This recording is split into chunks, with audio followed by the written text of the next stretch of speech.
বন্ধন news, খবরের বন্ধন। শুরু করছি আজকের খবর। একজন সঙ্গীত শিল্পীর মৃত্যু পদযাত্রী ক্যান্সার আক্রান্ত রোগীদের পরিষেবা প্রদানকারী প্যালিয়েটিভ কেয়ার বিশেষজ্ঞ হয়ে ওঠার কাহিনী।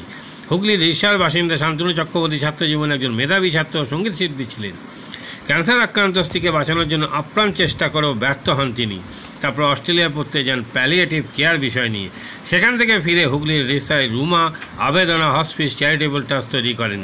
সেখানে ক্যান্সার আক্রান্ত রোগীদের যাদের হাসপাতাল নার্সিংহোম জীবনে বেঁচে থাকা সব আশা ত্যাগ করে বাড়ি পাঠিয়ে দেয়, তাদেরকে চিকিৎসা পরিষেবা দেন প্যালিয়েটিভ কেয়ার বিশেষজ্ঞ শান্তনু চক্রবর্তী। বন্ধন নিউজের ক্যামেরার সামনে তুলে ধরলেন তার প্যালিয়েটিভ কেয়ার বিশেষজ্ঞ হয়ে ওঠার কাহিনী। ছিলাম ভালো, মিউজিক নিয়ে আর কি অনেক স্বপ্ন ছিল। তো তারপরে জীবনের কিছু ঘটনায় আমার বউ গাইতো, মানে প্রফেশনালি গাইতো আর কি, আমাদের সাথেই থাকতো। তো যখন ওর ক্যান্সার ধরা পড়লো তখন আসলে আমি একটা লম্বা সময় 22 মাস এই মধ্য দিয়ে গেছি যে বিভিন্ন রকমভাবে বিভিন্ন মাধ্যম এই ক্যান্সার সারিয়ে দিচ্ছে আর আমি তার পেছনে ছুটছি। আর যেখানে সে ছিল লাস্ট স্টেজের একটা মানুষ, যাকে মেডিকেলি একদিকে বলা যে কিছু করা যাবে না, আবার বিভিন্ন রকম মানুষজন, কেউ সংঘবদ্ধ, কিছু মানুষ একা, তারা নানা প্রলোভন দেখাতো যে আমার এটা খাও, আমার এটা কেনো, এটা লাগাও, ছেড়ে দেবে। আর আমিও ছুটতাম, যা হয় মানুষ তো আশায় বাঁচে। যখন মারা যায় 2000 সালে এই রুমা, যার নামে রুমা আবেদনা হসপিস, আবেদনা রুমার পর আবেদনা মানে বেদনাহীন, আর হসপিস যেখানে এন্ড স্টেজের মানুষদের কেয়ার করা হয়। তো তখন আমি একটা সার্চ করছিলাম যে এই স্টেজে এলে মানুষের কী করে আমরা পাশে দাঁড়াতে পারি। কেন আমি নিজে জীবন দিয়ে দেখেছি যে চূড়ান্ত ক্যান্সার যন্ত্রণা যখন হতো তখন একটা মানুষ কীভাবে ফিল করে, একটা মানুষকে ক্যান্সার হয়েছে বলে বাকি সমাজ কীভাবে কখনো দূরেও সরিয়ে দেয়, সরাসরি বলে না কিন্তু তাদের ব্যবহৃত কাজ কর্ম বুঝিয়ে দেয়। একসাথে খাওয়া হলে তার প্লেটটা তলায় নামিয়ে রাখা হতো, এগুলো আমরা দেখেছি। সেইটা করতে গিয়ে তখন আস্তে আস্তে প্যালিয়েটিভ কেয়ারের ভাবনাটা আমি জানতে পারি। পরবর্তী ক্ষেত্রে আমি 2002 সালে অস্ট্রেলিয়া থেকে একটা ডিপ্লোমা করে আসি প্যালিয়েটিভ কেয়ারের ওপরে। পরবর্তী ক্ষেত্রে আমি যেভাবে আর 5টা পড়াশোনা হয় সেইভাবে মানে এন্ট্রান্স দিয়ে 2005 থেকে 2007 এই পিরিয়ডটা পোস্ট গ্রাজুয়েশন করি প্যালিয়েটিভ কেয়ারের ওপর। তো সকল ডিগ্রি যেটা বলে আর কি শুরু করি 2002 সালে, তখন অস্ট্রেলিয়া থেকে আমি ফেরত আসি লেখাপড়া করে আর কি, ডিপ্লোমা করে আর কি। তখন ছিল একটা মানে এই যেভাবে আমি 22 মাস ভুগেছি সেইটা যেন আর কেউ না ভোগে আর কি। অকারণ অন্যের পেছনে বা মরিচিকার পেছনে ছোটা, ছেড়ে যাওয়া, ভালো হয়ে যাওয়া চেষ্টা করেছিলাম। এবার সেই থেকে শুরু, সেখান থেকে আজ এই কন্ডিশন। আজকে তো হ্যাঁ, প্রথমে রিসায় শুরু করে তারপর কোথায় কোথায় শুরু করলেন? প্রথমে এই বিল্ডিং থেকেই শুরু হয়। তারপরে 2013 সালে 11 সাল থেকে আমাদের চিত্তরঞ্জন ন্যাশনাল ক্যান্সার ইনস্টিটিউটের সাথে কথাবার্তা যাতায়াত শুরু হয়। ওরাও আমাদের কাজ সম্পর্কে আমি বলবো যে তৎকালীন ডিরেক্টর ডক্টর জয়দীপ বিশ্বাস, উনি বোধহয় নিশ্চয়ই কনফিডেন্ট হয়েছিলেন বা তিনি বুঝেছিলেন যে আমাদের উদ্দেশ্যটা কী, মানুষের পেছনে পাশে দাঁড়াবার যে ভাবনা আমরা ভাবি। তো উনি তখন একটা লিখিত এমইউ করেন আমাদের সাথে। তো সেটা এমইউটা 13 সাল থেকে এমইউ হওয়ার পরে আমরা অফিসিয়ালি চিত্তরঞ্জন ন্যাশনাল ক্যান্সার ইনস্টিটিউটের হাজরা ক্যাম্পাসে ওদের ওপিডি আন্ডার দেয়ার ডক্টরস গাইডেন্স। বা প্যালিয়েটিভ কেয়ারটা তো শুধু সারিয়ে তোলার কোনো চিকিৎসা নয়, এটা একটা কেয়ার সিস্টেম আর কি। তো এখানে কী করে মানুষকে আরও বেশি সাহায্য করা যায়, তারপর কী করে কেয়ার নেওয়া যায়, তার একটা প্রপার মেডিকেল সিস্টেম আর কি, সেইটা দেওয়া শুরু করি। তো তার পরবর্তী ক্ষেত্রে ওদের সাথে আমাদের আরও কোলাবোরেশন হয়। ওদের যখন নিউ টাউন ক্যাম্পাস শুরু হয় তখনও আমরা সেখানেও ওরা আমাদেরকে বলে যদি ওখানে আমরা একই সেবা বা এই কাজ প্রোভাইড করি। তো এখন দুটো ক্যাম্পাসেই সপ্তাহে 6 দিন যে প্যালিয়েটিভ কেয়ারে ওপিডি চলে সেটাতে আমরা থাকি বা আমরা ওদের সাথে একসাথে কাঁধে কাঁধ মিলিয়ে চালাই। চিত্তরঞ্জন ন্যাশনাল ক্যান্সার ইনস্টিটিউট তাদের 3rd ক্যাম্পাস যেটা চন্দননগরে, যেটা Ruplal Nandi Memorial cancer research institute নামে পরিচিত, সেইখানে তারপর আমাদেরকে 2020 সালে এখনকার যিনি director professor doctor Jayanta Chakraborty, ভীষণ ভালো মানুষ, কাজের মানুষ, তো উনি আমাদের বললেন তুমি এসো, তুমি দেখো যদি ওখানে তোমরা চালাতে পারো। তো আমাদের কাছে সেটা তো একটা সাংঘাতিক কী বলবো, কী করে পারবো, অত বড় একটা জায়গা, ওই জায়গা তো মেনটেন করাটাই খুব মুশকিলজনক আর কি। তো ডিরেক্টর বলেন যে না সেটা তোমরা সার্ভিসটা দেবে, বাকি মেনটেনেন্স বা আদার সেগুলো আমরা দেখব। কিন্তু আমাদের সার্ভিসের যে পদ্ধতি সেটাকে উনি ভীষণ রকম অ্যাপ্রিসিয়েট করেন। পরবর্তী ক্ষেত্রে আবার একটা এমইউ হয়। তো এই মুহূর্তে এখন ওখানে আমরা এখন 20 বেড হতে চলেছে আর কি। এতদিন ছিল 15 বেড, বাট কাজকর্ম শেষ, আমার সাথে কথা বলছি, হয়তো দেখা যাবে সামনের সপ্তাহ থেকে 20 বেড শুরু হয়ে যাবে। তো সেইটা শুরু হয়। গত বছর থেকে আমাদের সাথে মুর্শিদাবাদ মেডিকেল কলেজ, তাদের সাথেও এমইউ হয়। তো ওখানেও আমরা সপ্তাহে 6 দিন এই প্যালিয়েটিভ কেয়ার, এবং যত জায়গায় বলছি প্যালিয়েটিভ কেয়ার আমরা ওপিডি করি, তত জায়গাতেই আমরা হোম সার্ভিস দিই। কারণ হোম কেয়ার একটা বড় পার্ট ওপিডির পরে। ওপিডি তো পেশেন্ট কখনো আসতে পারে, কখনো আসতেও পারে না, বেড বাউন্ড পেশেন্ট তো থাকে বাড়িতে। সুতরাং সেই মানুষকে গিয়ে দেখা, তার আসলে কীরকম যন্ত্রণা হচ্ছে, তার কি মাপ, কি অ্যাসেস করতে হবে, তারপর ধরুন একটা উন্ড একটা বড় ফ্যাক্টর যদি ক্যান্সার পেশেন্ট হয়। আমরা শুধু ক্যান্সার পেশেন্ট দেখি তা না, যে কোনো এন্ড স্টেজের পেশেন্টকেই দেখি, কিন্তু বেডসোরও তো একটা উন্ড যখন সাংঘাতিক লেভেল হয়ে যায় তখন সেটা একটা বড় উন্ড আর কি। তো এই উন্ড ম্যানেজমেন্ট কী করে হবে, অনেকে দেখবেন প্রচুর হাত পা ফুলে যায়, লিম্ফেডিমা, তখন এফেক্টেড এরিয়াটা লিম্ফেডিমা ম্যাসাজ হয়, তার ম্যানেজমেন্ট হয়। সেগুলো করার জন্য বাড়িতে যাওয়া আমাদের একটা সপ্তাহে 5 দিন আমাদের টিম যায়, সমস্ত যত জায়গা থেকে ওপিডি যারা ভর্তি হতে পারছে না, বা আমরা এনকারেজও করি না পেশেন্টকে ভর্তি রাখতে, কারণ শেষ জীবনে মানুষ পছন্দ করবে তার নিজের বাড়ির লোককে সামনে দেখতে। তো সেই কারণে বাড়িতে হোম কেয়ার একটা বড় পার্ট, শুধু আমাদের এখানে আমরা করছি তা না, সারা বিশ্বেই তাই আর। তা আমরা চেষ্টা করি সপ্তাহে 6 দিনই, 5 দিন তো যাই, 6 দিন হয়। আরেকটা দিন হলো যেগুলো emergency case, not that emergency management দেওয়া, কিন্তু যাদের বেশি খারাপ অবস্থা তাদের কাছে যেন ওই দিনটা একটা দিন রাখা থাকে, যেন শুধু তাদের কাছে পৌঁছানো যায়। তো সেইটাও চলতে থাকে। তো ওই মুর্শিদাবাদেও আমাদের এই কাজ চলছে। হয়তো নদিয়া জেলাতেও আমাদের এই কাজ আরও আমরা এক্সটেন্ড করবো, কথাবার্তা চলছে সরকারি লেভেলে, ওই কোলাবোরেশন। কিন্তু এই কোলাবোরেশন চলছে সরকারি লেভেলে, কথাবার্তা চলছে, এর মানে এই নয় যে সরকার থেকে আমরা কোনো টাকা চাই বা তা আমরা পাই। তারা আমাদের ব্যবস্থাটা করে দেয় যেন আমরা সেখানে যেতে পারি, সেখানে তাদেরও তো ফেসিলিটিটা আমাদের ইউজ করতে হয়। কিন্তু তার বিনিময়ে না তো আমরাও কিছু চাই, না তো আমরাও সরকারও কিছু আমাদের থেকে চায় না। তারা তাদের জায়গা, তাদের ফেসিলিটি দিয়ে আমাদের হেল্প করে, আমরা সার্ভিসটা দিয়ে চেষ্টা করি এই কাজটা এগিয়ে নিয়ে যাওয়া। এইটাই কথা বলি। অনেকেই তো জানে না ব্যাপার। হ্যাঁ, প্যালিয়েটিভ কেয়ারে যখন কথা বলি, আমি একটা ছোট জিনিস বলি, দেখবেন আমাদের বাচ্চা কাচ্চাও যদি যখন বাড়িতে আমি ছোটোবেলা থেকে তাই দেখেছি, একটা শ্মশানে বাবা তোরা যাবি না, কারণ একটা সাংঘাতিক কিছু দেখতে পাবি, মরা চলে যাচ্ছে, তখনও ঠিক আছে এটা না গেলেই ভালো হয়। শেষ সময় বাচ্চাদের দূরে সরিয়ে রাখাটা একটা ট্রেন্ড, কেন তারা হয়তো নিতে পারবে না ভাবে। ঠিক ভুল সে বিতর্কে আসছি না, কারণ আমরা এই নিয়ে আমি ধরুন প্যালিয়েটিভ কেয়ারটা নিয়ে গত 25 বছর কাজ করছি। 2000 সাল থেকে শুরু করেছি, 2002 সাল থেকে এটা অফিসিয়ালি এস্টাবলিশড হয়েছে, বাট 2 থেকে শুরু করেছি। আমার অভিজ্ঞতা বলে, এবং আমার কাছে তার উদাহরণও রয়েছে, প্রামাণ্য তথ্য আছে, যে আসলে বাচ্চারা অনেক বেশি সেন্সিবল, তারা অনেক বেশি নিতেও পারে। বরং অনেক ক্ষেত্রে দেখা যায় আমরা যারা ম্যাচিওর তারা হয়তো অনেকটা নিতে পারি না, কারণ আমাদের এক্সপেকটেশন বেশি, বাচ্চাদের এই এক্সপেকটেশনটা অনেক কম হয় আর। কিন্তু মজা হলো এই শেষ জীবনটাতে আমরা সবাই কিন্তু পার করব। সে অসুখের দ্বারাও হতে পারে, অসুখ ছাড়াও হতে পারে, সে একটা বয়স্ক মানুষও হতে পারে, একটা যুবকও হতে পারে, একটা শিশুও হতে পারে। কিন্তু মজা হলো আমরা এই শেষ সময়কার যে সময়টা, সেইটাকে সবসময় এড়িয়ে চলি। আমি মানুষের কাছে বার্তা দিতে চাই যে এটা তো এমন একটা সময়, তো আমাদের পার করতেই হবে, কেন প্রিপেয়ার থাকবো। আমি একটা ছোট প্রশ্ন করছি, কিন্তু আমি বহু জায়গায় আমিও একসময় পেয়েছিলাম।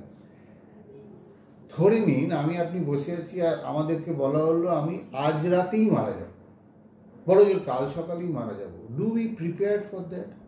আমাদের মনে হবে না হেরে তাহলে তো এটা বুঝিয়ে দেওয়ার দরকার ছিল, কাগজপত্রগুলো তো কাউকে জানানো হয়নি, এই উইলটা এখনো তৈরি করা ছিল না, বা আমার এই পরবর্তী এগুলো কোথায় কোথায় কী কী রেখেছি সেটা বাড়ির লোক জানে না। আমরা একটু প্রিপেয়ার হই না, আমরা উৎসবে মেতে বেশি। উৎসব ভালো, জীবনে আনন্দ পেতে ভালো লাগে, কিন্তু বাস্তবটাকে দূরে সরিয়ে উৎসব করাটা খানিকটা মূর্খামির কাজ। আমরা যদি অন্তত একটু কেয়ারফুল হই যে কিছুই নয়, যে আমারও ওই দিনগুলো আসতে পারে, আমার হয়তো পাশের বাড়ির একটা লোককে থেকে বাবা ওটা আমি দেখতে পারি না, ওটা নিতে পারি না, আমি এই জন্য যাই না, না আমিও তো একদিন ওই মধ্যে দিয়ে যাবো, তখন যদি আমার পাশের লোকগুলো একই কথা বলে। সুতরাং যে সময়টা জীবনের যে মুহূর্তটা এমন একটা মুহূর্ত কোনোভাবেই পাস।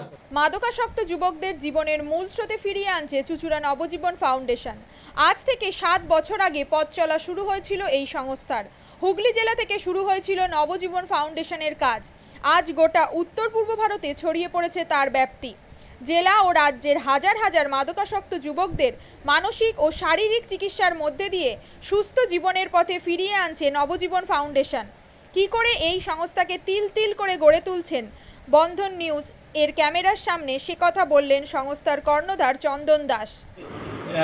দেখি ওটার মধ্যে কি আছে, বা পাড়ার বড় দাদারা করছে আমিও একটুখানি করি, ফিলিংসটা কি সেটা দেখতে যাই।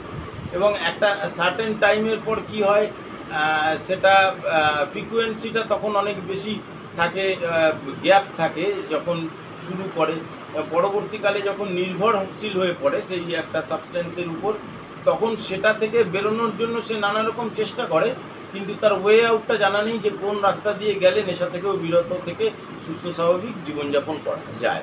তো আমি ভাবলাম যে শুধুমাত্র আমি সুস্থ স্বাভাবিক জীবনযাপন করলাম, আমার জীবনের সার্বিক উন্নতি হলো, বা আমার যে সব এম বা আমি জীবনে যে জিনিসগুলো করতে পারিনি সেগুলো আমি ফুলফিল করলাম, তাহলে তো শুধু আমার কথাই ভাবা হলো।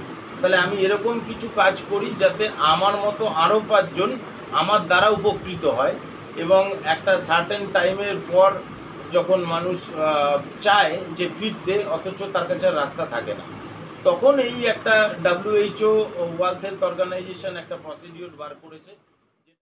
কম খরচে বিশ্বমানের আধুনিক চিকিৎসার হুগলির মিডল্যান্ড নার্সিংহোমে বাংলার বিশিষ্ট চিকিৎসকরা এই নার্সিংহোমে রোগীদের চিকিৎসা করেন। জটিল রোগের চিকিৎসার জন্য রোগীদের আর দক্ষিণ ভারত যাওয়ার দরকার নেই। হুগলির মিডল্যান্ড নার্সিংহোমে পাওয়া যাবে বিশ্বমানের আধুনিক চিকিৎসা পরিষেবা। এখানে প্রসূতি মা ও সদ্যজাত শিশুদের বিশ্বমানের আধুনিক চিকিৎসা পদ্ধতিতে চিকিৎসা করে থাকেন গাইনো ও শিশু চিকিৎসকরা। দুপুর 12টা হোক বা রাত্রির 12টা, রোগীদের জন্য 24 ঘন্টা চিকিৎসা পরিষেবা বজায় রেখেছে হুগলির মিডল্যান্ড নার্সিংহোম। আমি ডক্টর মানস ঘোষ, আমি মিডল্যান্ড নার্সিংহোমের মেডিকেল ডিরেক্টর।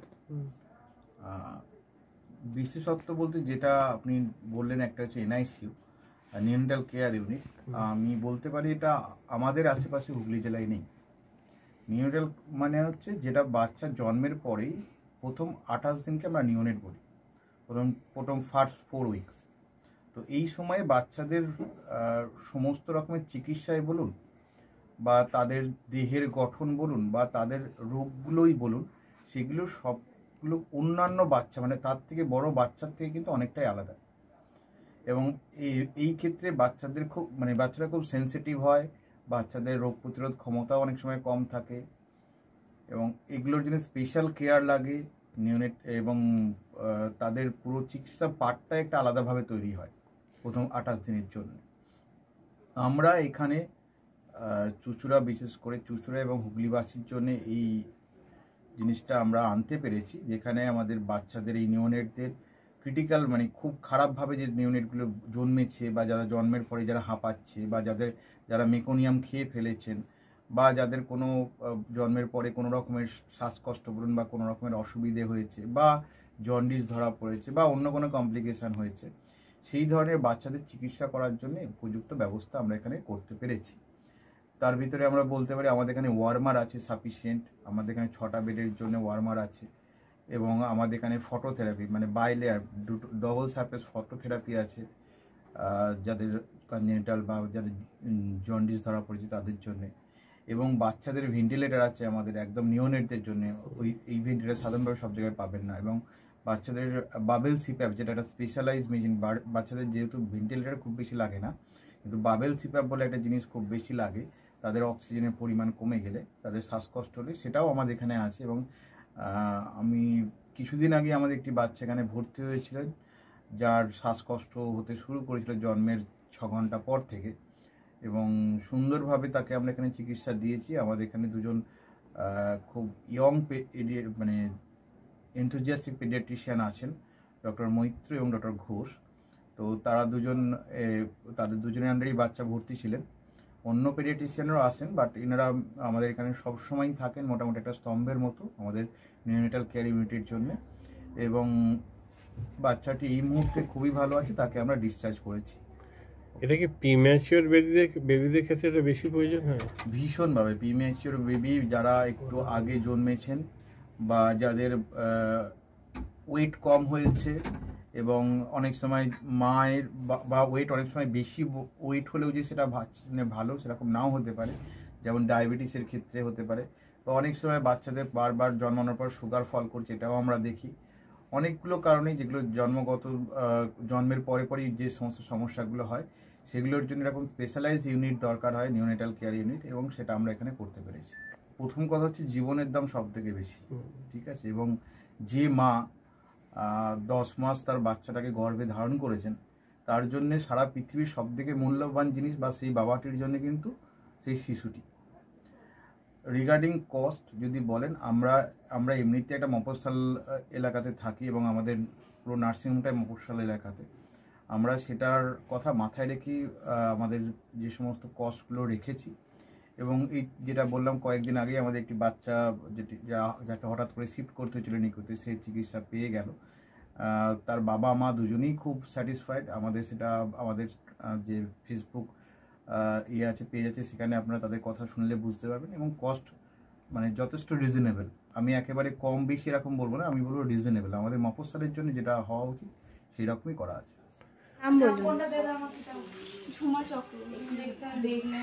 আপনার কি বাচ্চা আছে?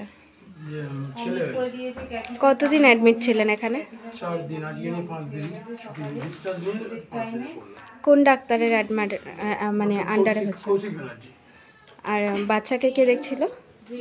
শুভদীপ মিত্র, ডক্টর শুভদীপ মিত্র। বাচ্চার কি হয়েছিল?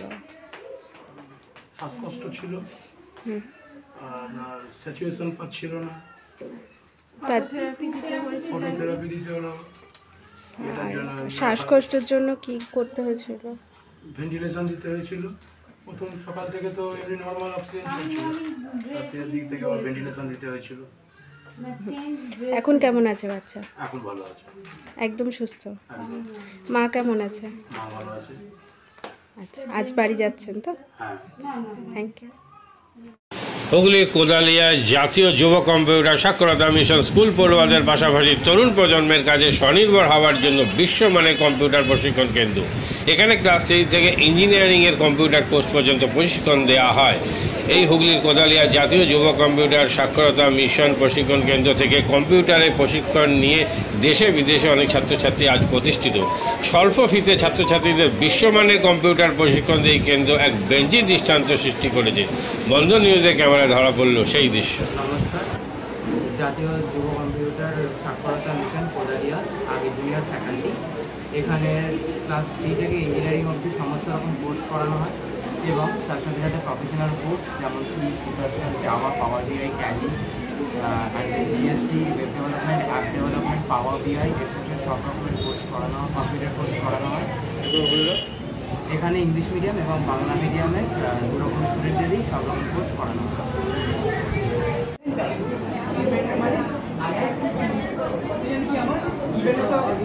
সেকেন্ড কি আমার ট্যালেন্ট রাইট।